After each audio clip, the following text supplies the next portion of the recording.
I ask that you watch this show with a pencil and paper every day. I ask that you take notes. I ask that you wake up another friend and bring them to the table so they can see what's going on. I want to ask you this one question. Does this concern you under the umbrella of freedom of speech? Fox is under attack because we're just wrong-thinking Americans. We're a danger, and there's profit. Newspapers are about to be taken over because they're right-thinking, they're helpful, but they're out of money, so they should bail them out. Talk radio is under attack because they're wrong-thinking, they're a danger, and they're profit, and they're not local anymore. Television, tonight, I just told you, all this week, television is going to have service and volunteerism. They have green weeks and service weeks now on television, network television. Education. How about the Barack Hussein Obama song? How about the story of stuff? They got it there. How about the NEA? The NEA doing artwork to push the president and his agenda. And then you have the internet, the last thing that's truly free. The government's about to get in on Thursday with net neutrality because too many people are driven by profit, and it's dangerous. Oh, the internet is dangerous. We're back with Phil Kerpen, Policy Director for Americans for Prosperity, the chairman of the Internet Freedom Coalition. Okay, Phil, I see a pattern here.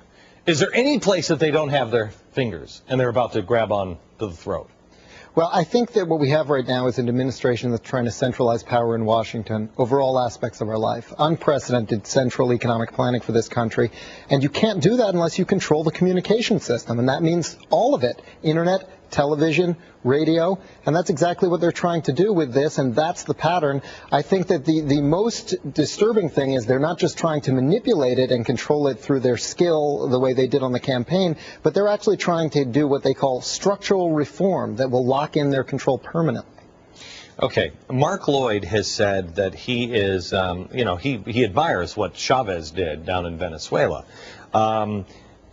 Who is the architect of all of this? We're going to get into some of it over the next few days once I reveal what's underneath the giant big blue sheet. But who is the architect? Would you say free press is maybe not the architect, but one of the big engines behind this?